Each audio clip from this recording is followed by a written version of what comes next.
This was interesting to wake up to this morning. So, woke up about 7 a.m. Eastern Time. And, it's 7:30 is when I get up to get ready to go to work. So, I check my phone, and I got a couple notifications that the Cowboys and Steelers are working on a trade for George Pickens. So I'm like, what? So I'm scrolling social media, trying to figure out, is this real? Is it not? And turns out it's real. So the trade is a third round pick in the upcoming draft. It doesn't say it, but it is a 2026 third round pick. And then they will get a 2027 fifth in exchange for a 2027 sixth.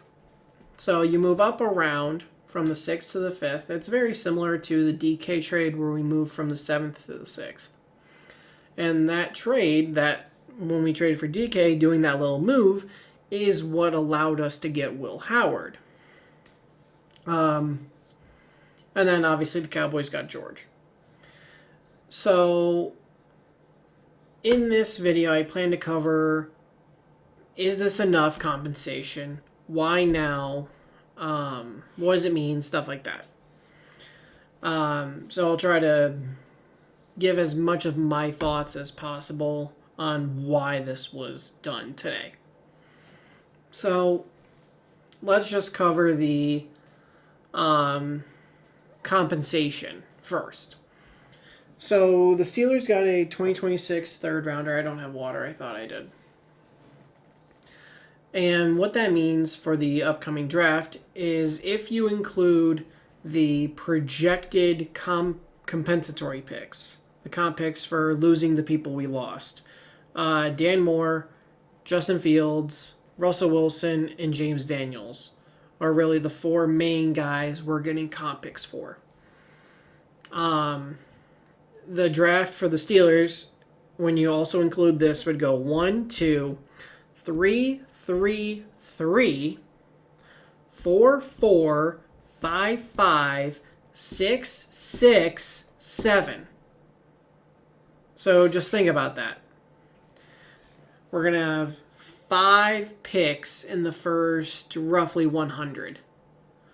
With our first, our second, 1, 2, 3 third round picks, 4, 4, 5, 5, 6, 6, 7. We're basically scheduled to have 12 picks in the 2026 NFL draft. Now, why is that important? Well, not just the draft being in Pittsburgh. I don't think that has a ton to do with what we're seeing now. I think it's because they want a quarterback in the 2026 draft, and they are preparing to move up from wherever they are. Now, on the off chance, a ton of people get hurt and they end up having the number 1 pick, like, okay, then you just have 12 picks and you could use 2 4s if you want to move up into the third. And then at that point, you'd have 4 third-round picks. There's different things you can do. Or you use a 4 and a 5 to get back up into the third. Whatever you decide to do. But it's unlikely that the Steelers would end up as the worst team in the league. But let's say they end up somewhere in the 15 to 20 range, right? If 15 to 20 is not good enough to draft a quarterback there, then that's where you can move up. And it's like, okay, we'll give you our first, we'll give you 2/3, and you move up a few picks. And then if you have to move up again, okay, we'll give you the first we just got, and we'll give you our first next year. And then you get up even more. until or you just do it in one big trade, until you're happy with the spot you're at. So, and then 27 you move up around on day 3. Not a huge deal. So that's compensation. Why? So,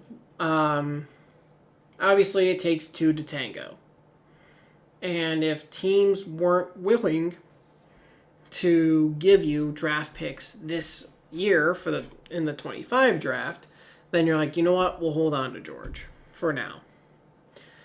And the 25 draft goes by, and then, it's okay. Or maybe people were willing to give you picks in the 25 draft, but let's say the Cowboys are like, we'll give you a 4, right? Let's say they were doing a 4 for this year. And the Steelers are, no, we don't want to trade him for a 4. Well, now the draft has passed and the Cowboys didn't get, a receiver that they wanted, then it's okay, we'll give you a 3rd in the upcoming draft. So basically yes, it's a round higher, but now you get George and you get to keep all those draft picks that you had. So say it's a 4th. That 4th rounder that you selected, now you have him and you have George. Actually, the Cowboys didn't have a 4th, now that I think about it. They did not have a 4th. Right. And I only know that because Skip Bayless said that he was hoping Shador could get selected by the Cowboys in the 5th because they didn't have a 4th because they sent it away for Mingo, the receiver from Carolina. Got it. I'm remembering. Anyway, so maybe they just didn't want to give up a 3rd then in the 25 draft. It's like, hey, we don't want to have to pick in the 1st, in the 2nd, and wait all the way to the 5th, So, but something changed where the Steelers were willing to trade him for a 3rd, and the Cowboys were willing to give up that 3rd. And the Steelers, Omar's kind of got this little thing where he's like, yeah, we're going to do this trade, but, and that's where you get the DK trade. Yeah, you're getting our 2, but we're going to swap picks in the 6th and 7th round. So then we're going to move from the 7th to the 6th. You'll move from the 6th to the 7th. And that's what allows us to get Will, like I said earlier. So now you have this, where Steelers are like, okay, but we're getting a 5th, and you're getting our 6th. We're doing this little pick swap here. We're moving up around. So Omar has a little bit of a reputation for doing that right now. So for whatever reason, though, they were cool with it now. But also, to this point, let's say the Steelers had no intention on signing George after either before the season or after. Doesn't matter. Or even during. If they have no intentions on signing George to a long-term deal. Hypothetical. They might have wanted to, and, they just get a good enough deal from the Cowboys. So, but let's say they wouldn't. And George leaves in free agency, and let's say you get a comp pick for him. Well, the best you're going to get is a 3rd round comp pick in 2027. And a comp pick's going to be at the end of the 3rd round. If you're just getting the Cowboys' 3rd round pick, that's not only in the sooner draft, but it's going to be sooner than the 3rd round comp pick you possibly might have gotten from George. It may have not have been a 3rd. It could have been a 4th or a 5th, depending on how much he gets paid, his performance, his playing time on his new team. So by doing this, you guarantee the compensation. Plus, you wouldn't have moved up. in 27 by a round. As for why the Cowboys would do this, it's another guy opposite CD. It helps their offense. We'll see if it ends up being a 1-year rental. I did see someone say a 3rd round pick is a lot to give for a 1-year rental. The Texans last year gave up a 2nd round pick for a 1-year rental in Stephon Diggs. Now that's different because Diggs got hurt. But once he got traded, they changed his contract to make it a 1-year deal. So he would have had to be re-signed or hit free agency. So they did that. And that cost them a 2nd round pick to do that. I think it was the Vikings' 2nd round pick. It wasn't even their 2nd. So, the Cowboys, whether it's a 1-year rental or not, it helps them this year. It gives them, like I said, it's a guy opposite CD, and who knows how it's going to go. Because CD will eat up a double team. Can George get single coverage, get down the field, take the top off the defense, and either taking the top off helps CD, or because he's singled up now against the other team's number 2 corner, maybe Dak hits him. We'll have to see what happens. He is cheap though right now. I think it's only $3.6 million, someone said. Which, for a wide receiver of George's caliber, that is a very good deal. It did confuse me a little bit as to why they didn't do this before the draft, but in theory, if you're loading up for next year to get a quarterback, then you could have gotten compensation this year and always traded and did something else. But right now, you just have a 2026 3rd round pick to add your 2 others. So that confused me a little bit, but also, if you think about recent history, and I'll just go within the last, I would say within the last 8 to 10 years, maybe. Let me think. Juju was part of the 17 class. Yeah, maybe like the last 8 years. Because I think Juju played with Martavis his rookie year. But the Steelers traded Martavis Bryant to the Raiders. That didn't go well for the Raiders. They traded Antonio Brown to the Raiders. Again, didn't go well for the Raiders. They traded Chase Claypool to the Bears. Didn't go well for the Bears. They traded Deontay Johnson to Carolina. Didn't go well. So the Steelers have done a good job of knowing when to get rid of somebody right before they go batshit crazy.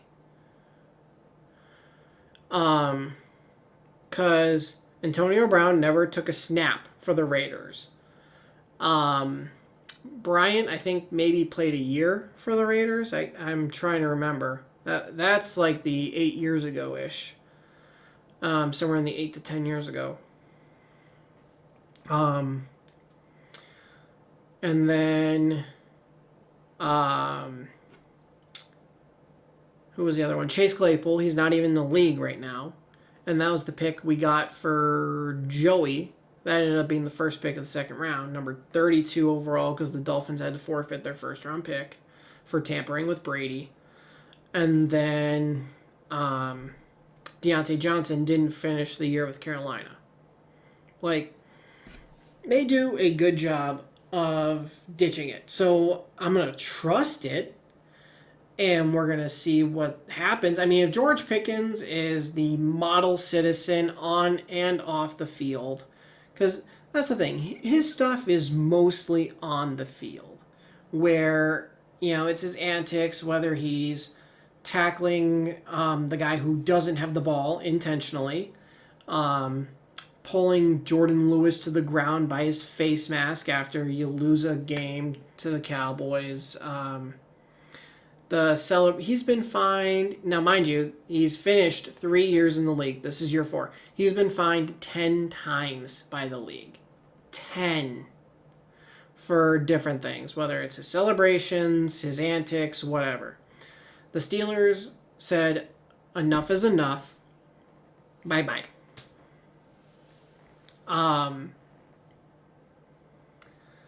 So I'm going to trust it for now, just because recent history says that I should. And for the most part, when receivers just leave in general, they don't do well, or they don't do as well as they did. But at that point in time, we had Ben Roethlisberger in his prime, whether it be Plaxico, Santonio, whatever. Mike Wallace left, and I don't think he did as well. Though I wasn't as dedicated as I am now to watching just football as a whole in the NFL. I would watch Steelers, but I wasn't watching football as a whole. I wasn't keeping track of football as a whole.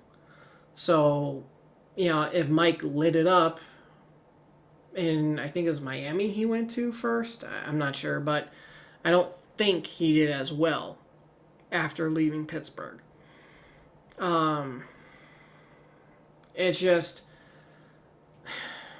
It's hard to see a guy that was that talented and, is it going to be wasted? Because here's the thing. He's still only 24 years old. He's got a lot of growing up to do. Mike Tomlin has said it. He has a lot of growing up to do. He's not as mature as you'd like him to be. And you know what? People have different levels of maturity at different ages. It's just what makes you a person. Everyone's different. So we covered the why, we covered the compensation. Trying to figure out what the other thing I wanted to cover was. Oh, what does it mean? Right. I mean, I've covered that a little bit, but basically, what does it mean for the Cowboys? An extra weapon, see what happens. Maybe you strike gold and maybe you can keep them under control. What does it mean for the Steelers? So, it definitely means DK's the undisputed number one. There's no ifs, ands, or buts about it. It would have been nice to have him and George, and then, you can't stack the box. Now, depending on who the quarterback is, people might have just said, screw it, we're going to stack the box anyway, and we're going to play one-on-one with each guy, and whatever happens, happens. But now I do think teams are going to be able to stack the box a little more. And I don't think the signing of Robert Woods is what made this possible. Yes, Robert's going to be a leader in the locker room, but he's also in year 12 or 13, something like that. He's not going to be a massive contributor. He's not. There was a report that said the Steelers are super impressed with second-year wide receiver Roman Wilson. And he was injured basically all of last year. He played what? I think he might have participated in 2 games, but literally played 10 snaps or something like that. He missed all of training camp, all of preseason with whatever injury, and then he got in a game or 2, but then got hurt again. So really he missed his entire rookie season because he didn't register any stats, I don't think. If he did, it might have been a target or a catch, something like that. My phone buzzed. So apparently they're impressed with him, so who knows, maybe it's DK being the vertical threat, Roman working intermediate, we don't know. Another report that said they were interested in Allen Lazard. If that's the case, that would probably be the sign that Aaron Rodgers is coming soon. If they were to acquire Allen, I know Gabe Davis was released by the Jacksonville Jaguars. So there's still receivers out there. Just because they got rid of George doesn't mean they can't bring in wide receivers. Just because the Cowboys traded for George doesn't mean they can't go get more wide receivers. Or trade a receiver away. Like, both the Steelers and the Cowboys can still make moves. Nothing says you can't. So the wide receiver room, it's likely not the finished project. It's likely still going to change. They're going to bring in someone else. My guess would be whether it be Gabe Davis, Alan Lazard, Amari Cooper's out there, Keenan Allen's out there. There's plenty of guys out there still. So we'll see what happens with that. If they sign someone or trade for someone, I'll make a video for it, obviously. And if they do bring Alan Lazard on, that's probably the guarantee, I would say, almost, that Aaron Rodgers is coming. And someone said that Aaron could be waiting for the schedule to come out, because guys in the NFL, they have their own routine. Throughout the week, on game day, they have a routine that they do, and whenever it's thrown off by a Thursday night game, a Monday night game, a Sunday night game, they don't like it. So he could be waiting for the schedule to come out and then sign with the Steelers. That way there's not that many primetime games, because if the Steelers, say, have 2 primetime games without Aaron Rodgers, let's just say it's 2, and but Aaron signs a few days before the schedule comes out. Well, now the NFL's like, wait, they have Aaron instead of 2, now you have 5. Or you have 4, whatever. We're going to double it to 4. But if it's released and they have 2, Aaron signs, you're still going to have 2. They can't go back and change it now that it's been released. So someone said that. I don't know how much I agree with that or not, but we'll see. I think if the Steelers bring in Alan Lazard, that's your answer. Yes, Aaron Rodgers is definitively coming, and he wanted Alan Lazard. We'll see. So I went long with this one, but I think there's a lot of information that you have to cover, a lot of speculation as far as why and what does it mean, anything like that. So it was just a very lengthy topic that could be talked about in many aspects. So if you guys did enjoy this though, please do leave a like, and if you're new to the channel, do me a favor, hit that subscribe button, turn notifications on. I'll see all you guys in the next video. Thanks for watching.